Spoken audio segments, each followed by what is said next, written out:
What year did you join the Navy? 1957. 57. And where did you join? Did you go to Great Lakes? No.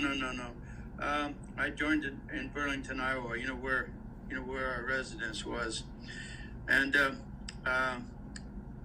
they flew me out to San Diego to the Trend Center in San Diego, and I went through boot camp there in San Diego, and then from San Diego, I received orders to the USS Midway. The Midway. The Midway had just been commissioned in '55. Okay. Yeah, Midway, the museum's still there. You're probably able to go on there anytime you want. I know. I got a blank owner's card. Believe me. No, I do. I bet. Yeah, I got a blank owner's card. That I went aboard the Midway because I wasn't a diver in those days. Okay. Yeah. And then, of course, my education and things like that. They got me off to school, and then from school, I didn't go back on the Midway. They put me aboard the USS Ute. This is basically where I started my diving career, right, on the Ute, ATF 76. Yeah. And then from there, I went to the Reclaimer, to the Quapaw. I went to Adak, Alaska. We were diving up there at Finger Bay. That Finger Bay Adak, it's an interesting place, because, after World War II, they dumped tons and tons of stuff in that lake, that. Yeah. They couldn't bring it back to the States, So these crated up Jeeps, graded up Jeep parts. Yeah. There was just tons of stuff sitting on the bottom there. Wow. Couldn't believe it. All this stuff, why couldn't you brought it back, Yeah. I got orders to USS Mount Vernon. Well, I didn't get orders. I was told to go there and relieve the CO because he'd gotten a little bit of trouble. And so I flew up there. I landed in Adak, and I had to take a puddle jumper over to the port and take command. And I'll tell you, it was minus, 20 some degrees, February 15th of 2003. Yeah, it was cold as hell. Yeah. Anyway, I know that area. Yeah, but let me tell you a story about that. Going back to the USS, Safeguard, AR-25. Yeah. Well, I went aboard, because after... Was that your first diving tour? No. Oh, okay. No, my first diving tour was years and years before that, when I was on the Reclaimer. We were at Christmas Island, and we were, putting POL lines in. Uh-huh. And then, of course, and then we had to make that trip, from where we were anchored out to the barge, where they had the atomic bomb. Yeah. You had to do it 4 times a day, right? Whoa. You had to go back and forth 4 times a day looking at that barge, right? Make sure nobody was messing with it. Yeah. And then, of course, the rest of the story. That. And then, of course, I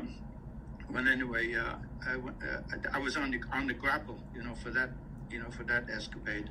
Yeah. Then they give me orders back to the Reclaimer again, and I stayed on the Reclaimer. Then I went to Quapaw, and I was on the Quapaw when we went to Adak, Alaska. Okay.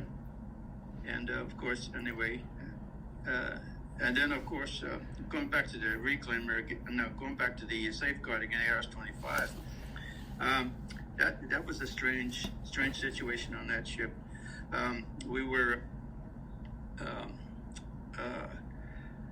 we got orders to stand by to go in and rescue the USS Pueblo. Oh yeah, I remember that. Captured by the North Koreans. I know, and there was an aircraft carrier that was not far away. They could have gone there and taken it out, right? Why did they do that? Yeah. So anyway, the only U.S. ship ever captured by an enemy. It's right. That's right. And well, anyway, but you had two commands on the Pueblo. You know that? You had two. Yep. And the intelligence command was senior, right? Yeah. To the captain. Well, anyway, going back to the to Safeguard. We were in Sasebo, Japan, and there was this frantic activity going on. Make sure everything was just copacetic, right? All the lines were not tangled up. Everything was in working order. They called in somebody from the base over there. Everybody had to sign get wills made out, right? Yeah. And there we were all sitting in the mess decks there, getting these wills done. And then a couple more days went by, and then they canceled it. Okay. Yeah. They canceled it because we wouldn't have survived that if we'd gone into Haiphong Harbor. You know that? Yeah. None of us would have survived it. And then, of course, all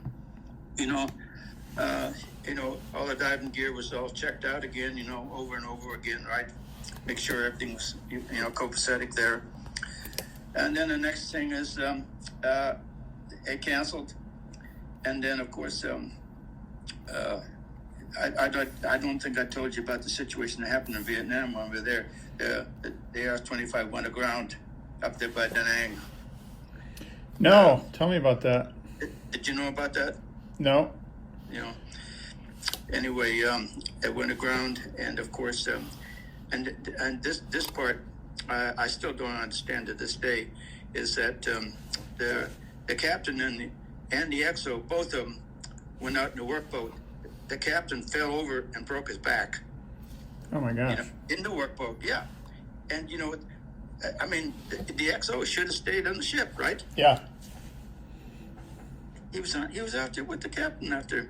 Well, anyway, and of course, and then the captain was taken into Da Nang, to a hospital there. Mm-hmm. And then of course the XO was the commanding officer. Yep. And then so on and so forth.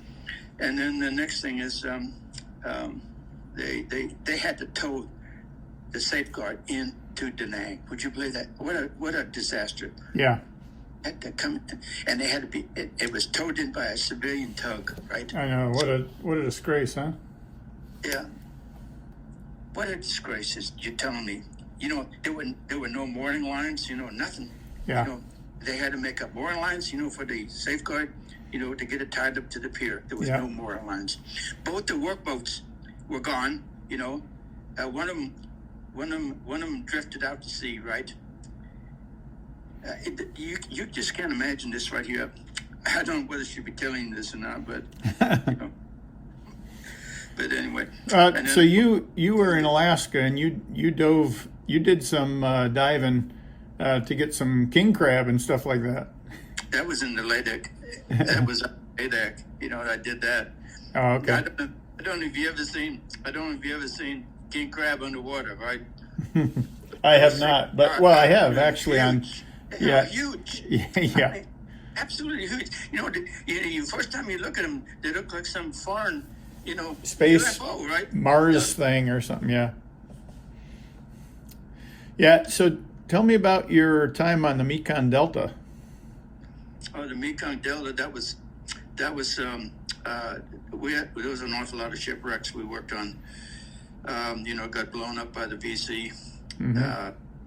And the way they used to do it, because the tide used to change 4 times a day, in the Mekong Delta. Yeah.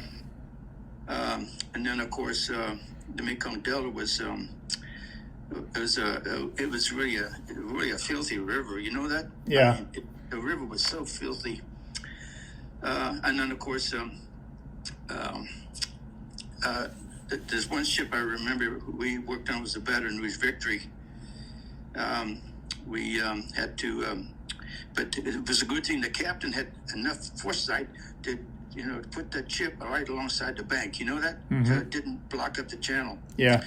I really, I admired that captain for doing it, but he wasn't a Navy captain. Okay, he was. Yeah. He was a merchant marine type. Yeah. They have a lot more experience actually with ship driving than the Navy guys. The Navy guys promote pretty fast into those positions. They don't have the most ship handling experience in the world. So probably better. So anyway, yeah, and then of course, but one thing they were doing on the Baton Rouge, which I, they shouldn't have been doing. They were doing firesides going up the river, right? When it got blown up. Yeah. And to this day, I've only met one person, that was on the Baton Rouge, when this thing happened, right? Yeah. Well, anyway, there was 18 crew members down in the machine shop on this Baton Rouge Victory, because that's a big space, on one of those Liberty ships, right? Mm-hmm. And they were all down there, and they all got killed down in that machine shop, when that blast took place. Everyone, and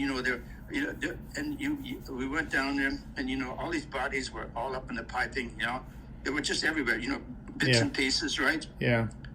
And of course, they brought Graves registration aboard, and they had all the body bags up there on the up in the main deck up there, or forward up, and then of course all these body parts, because they were so mixed up down there in that machine shop. Oh yeah. Machine shop's full of a bunch of metal things. Then you got people, and you got a big explosion, and everything gets mixed with each other. Down there. Yeah. Yeah, and then of course what happened? The next thing that happened was, the grave registration, started, wanted the bodies to be brought out of the machine shop, and there was so many body parts that were missing. Like they just said, give me a leg, give me a head, give me an arm. Yeah. That's how they treated all those people that were down in the machine shop. And these are not sailors either. This is not Navy stuff. This is all civilian stuff. Yeah. These are all civilians that died. And then of course, I can't believe this. What's going on right here? Yeah. The way that they're treating all these people, man. Give me a leg, give me an arm. Give me a head. Yeah. All them body parts were mixed up. Yeah. Well, it's a tough position. They're in a tough spot. It's not like the easiest place to work. You're in the middle of a war zone, and everything's going on too. Telling me. Did you ever do any diving with the UDT guys? No UDT. Just ship foulings and rudders and propellers cutting nets and that kind of stuff. It's all like we did a lot of underwater welding, for the zincs, back on the stern back, and on the rudder, right? We had to replace them a lot. Yeah. Zincs. Yeah, because you're doing you're putting in the passive. They're meant to corrode before the other parts, so that you need them on there, so they'll corrode first. Yeah. That's right. But anyway, let's see, where was I now? Okay. They got they had this patch that was manufactured in Subic and brought out, and put on the Baton Rouge Victory, right? Yeah. Because it went on to the to the keel. I'm not to the keel, to the gosh, can you think of these words anymore? Transom or? No. Because the blast took place, midships, right? Oh, there, yeah. In the with boiler rooms and the generators and all that kind of stuff that were right there in that one space where they hit. Mm-hmm. And the keel, excuse me, the keel. Yeah. That's what I'm trying to tell you. Yeah.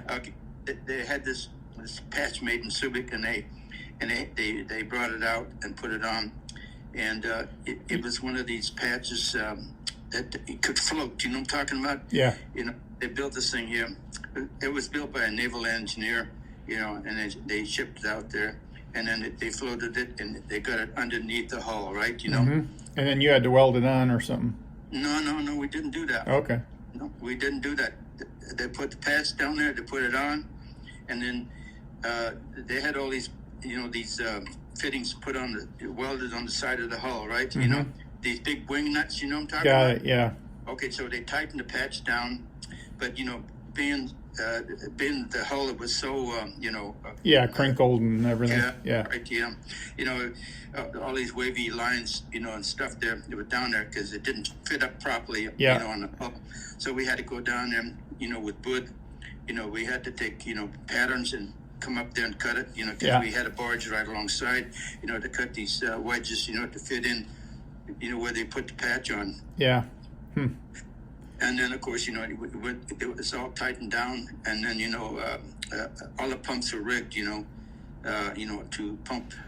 Yeah, so there were going to be leakage, but they could try to keep up with it. Huge down there, as much marine ships, they got huge spaces down in those, engineering spaces. They're huge. Sure. Yeah. And so, we had these big pumps that they brought in, and they run all the piping down there to the low levels, so they could pump the water out, right? Yeah.